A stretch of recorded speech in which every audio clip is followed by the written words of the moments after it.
You are Locked On Braves POSTCAST, part of Locked On Sports Atlanta, your team every day.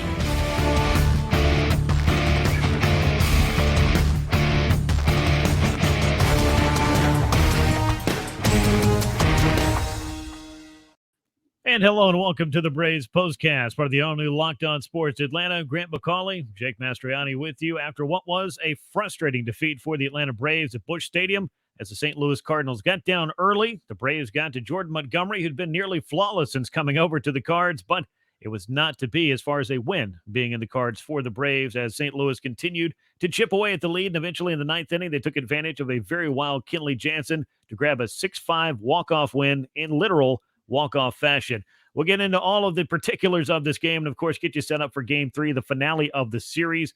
But before we do, I want to remind you to subscribe right here on YouTube to the all-new Locked On Sports Atlanta. Make sure you enable those alerts and make sure you subscribe to Locked On Braves wherever you get your podcast. Well, Jake, let's get right down into the nitty-gritty of this thing because it feels like we're kind of combing through this like an autopsy. But the Braves, they had a win right there in their grasp. But the ninth inning, it just wasn't to be as Kenley Jansen had what I would say is probably his worst outing in a Braves uniform. Yeah, it was. And I think a lot of us really kind of could feel this coming in this game, especially when the offense wasn't able to, add on late against their bullpen. I'm not blaming it on the offense. You got a 1-run lead in the ninth with your closer out there. You gotta finish that off. But it just felt like that kind of game, that kind of night. And unfortunately, Kenley just did not have it at all on this night and leads to a really tough loss and a really bad way to lose a ball game. Yeah, I mean, it's just one of those where, I don't know that there's a good way to lose a game, as I've often said on this. I mean, you can win ugly, but you can't lose pretty, and this was not pretty at all. The Braves, though, they did have, through that 8.5 innings, the game in hand for them, and you want to be able to hand a lead to your closer, and more times than not, Kenley Jansen has been up to the task, but on this night, after retiring the leadoff man very quickly, things unraveled in a hurry. Let's talk about it. It was game number 128 for the Braves. On the year now, 79-49 as they lose to the Cardinals. 5 runs, 10 hits, no errors, and 5 men left on base for Atlanta. The Cardinals, 73-54 now. They got 6 runs on 9 hits, an error, left 11 men on base. The winner is Ryan Helsley in relief. He's 8-1 now on the year. Kenley Jansen suffers his first loss of the season, now 5-1. 3 hours, 20 minutes of game time. Sellout crowd, 46,119 were on hand to see it. And as we often do, we start with what was going on the mound for the Braves. But I think rather than getting into the Charlie Morton of it all right now, let's go ahead and talk about this ninth inning for Kenley Jansen and how it did unravel on him. As I mentioned, the leadoff man, usually when you get that guy, you feel pretty good about your chances of throwing a scoreless inning. And Kenley Jansen, it didn't seem like anything felt good for him because after that, it was a double on what really could have been ball 4 prior to the double that happened. A wild pitch, a walk, a hit batsman, an infield hit that tied the game, and, of course, the walk that led to the victory for the Cardinals, who scored twice in that ninth inning. Just a bad performance, and I don't feel like he had it. And I saw Peter Moreland tweeted in that ninth inning as things were kind of unraveling that Kenley was not using his cutter in this game. And if Kenley Jansen, the specialist of that cutter, does not have that pitch, I would imagine that he is going to have a tough night at the office. Yeah, the only pitch he really had any command of was his curveball. It's really the only pitch or a slider, they call it, but it looks more like a curveball. But, that was really the only thing that he could get over for a strike. And I don't know why that's the case. Hopefully we get something in the postgame more on why he wasn't using that cutter, but just clearly did not have any control of that sinker in this game. And look, even the out he got, it was a loud out, a line out right at Dansby Swanson. So it just clearly didn't have it in this game. Fell behind Donovan, who, like you said, should have walked, and then got a very hittable pitch. He drove it into the gap. And, look, you're going to have these nights. Like you said, more often than not, Kenley's going to come through. But like you said, this guy's known for his cutter, and if he doesn't have that pitch, he can't control his sinker. How can you be effective at that point? And that kind of begs the question, why was he still out there, especially after he hit Arenado? I get he's your closer. You're gonna ride with him in that spot. That's his inning. But the guy just clearly didn't have it. And if he can't throw his best pitch, I really just don't know how effective you can expect him to be. Yeah, that's clearly an issue. I want to look at the box score real quick because when you look at how many pitches Kenley Jansen threw in this game, it was 23 pitches, I believe, prior to that walk that he issued there to walk the game off quite literally. All of that other stuff unraveled in like 17 pitches. I don't know who was going to get up early enough or quickly enough and you don't necessarily want to warm up somebody in back of Jansen just in case he gets into any kind of trouble. So you kind of ended up in a situation where you're hoping that at the very least after the infield hit that he'd figure out a way through it. But then you're staring at Paul Goldschmidt and Nolan Arenado that you had to deal with in the inning. You can't retire either of those guys, which, I mean, they've been red hot. Hitting Arenado 0-2 was a big play in that inning. It just kind of threw more fuel or more like just gasoline on that fire.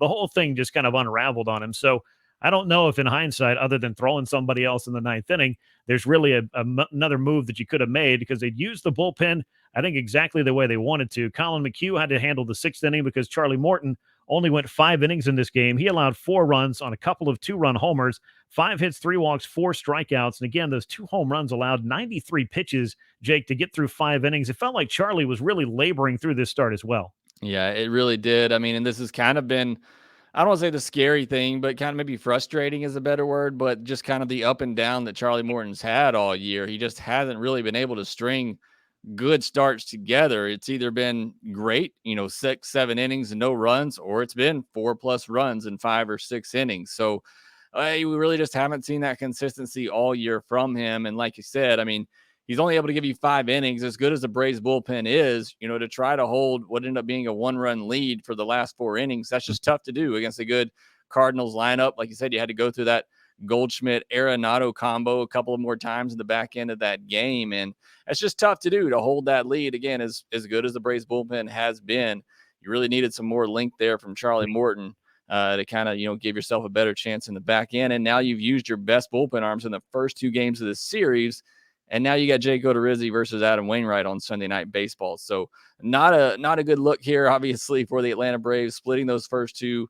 Minter, Iglesias likely aren't available. I can't imagine Kenley Jansen would come back tomorrow. I mean, I'm sure he could, but either way, you've used your best bullets in these first 2 games, and the pitching matchup in the third one isn't necessarily great. Yeah, I mean, the object clearly, I mean, in every series, it's if you're playing 3, let's win the first 2 so we can walk into that third game. Basically, I don't want to say playing with house money, but being right where we want to be. And for the Braves, they were that close to it until that 9th inning went completely sideways. Atlanta had a 4-0 lead in the 4th, and there was a 2-run homer from Andrew Kisner.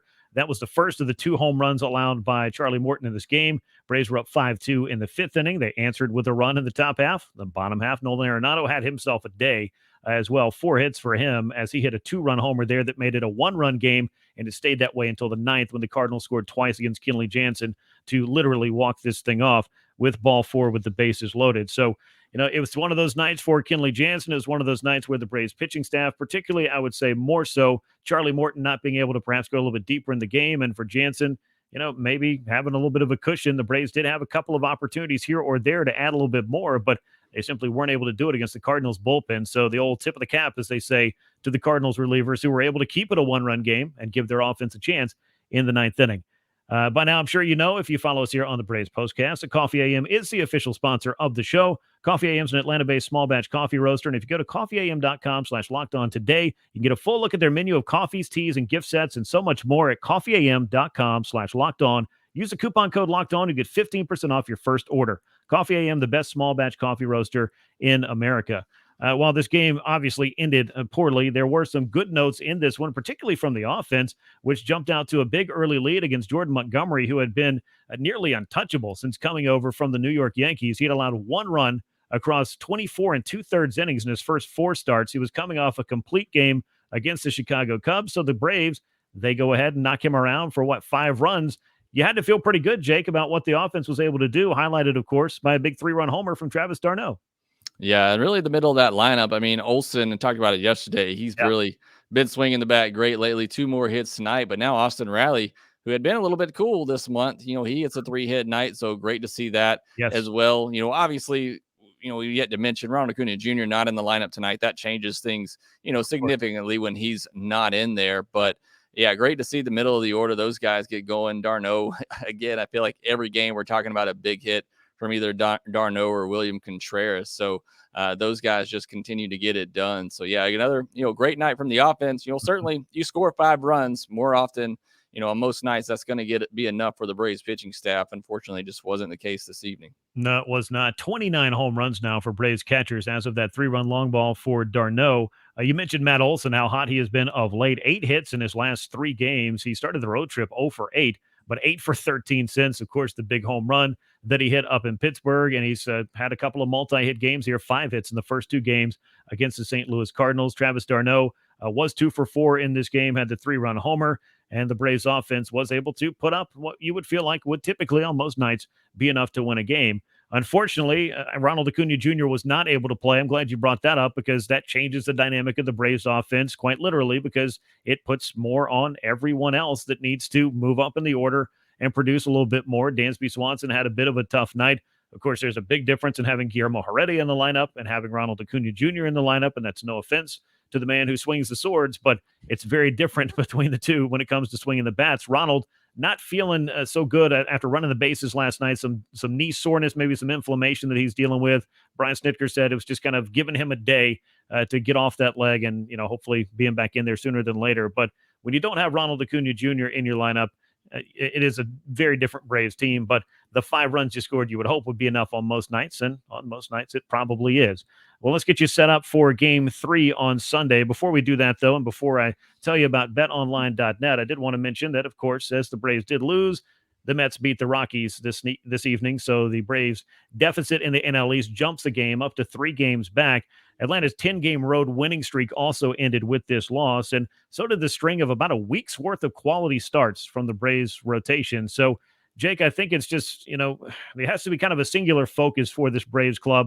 Each and every game is an opportunity. This one didn't work. You're going to have a pretty short memory. Get back out at it tomorrow. You still got a chance to win this series. Yeah, absolutely. And look, this Braves team has had worse losses on this year, which is probably hard to imagine right now after, the freshness of this one. And they come back from much worse. So, I certainly believe in their resiliency to do so. Like I said, it is a tough matchup. Jake Odorizzi, who, look, you talked about it, said he's made some mechanical changes after that rain delay in that Mets series. And, he looked really good last time out, albeit against a Pittsburgh lineup. But hopefully that does continue. Need a good start from him because, like I mentioned, you're probably going to have several of your big bullpen arms down in this game. So you're going to either, need him to pitch a great game and or the Braves offense put up some big numbers, which again would be hard against Adam Wainwright, who just continues to do amazing things at his age. Yeah, he does. He has been kind of an ageless wonder for the Cardinals, one of their greats of the modern era, or probably any era of Cardinals baseball. I'm sure he'll be in their Hall of Fame by the time he finally hangs it up, but showing no signs of slowing down here in 2022.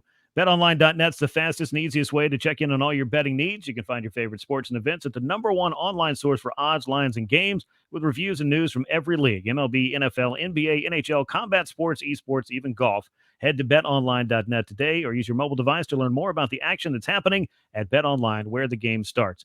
Game 3 is a Sunday night affair. It'll be on ESPN. The Braves and the Cardinals playing the rubber match with Jake Odorizzi 5-5 on the mound. Adam Wainwright 9-9 on the year for the St. Louis Cardinals. 7:08 p.m. Eastern time is that first pitch at Busch Stadium. We'll see if the Braves can continue their way of winning series. They've done a pretty great job of that.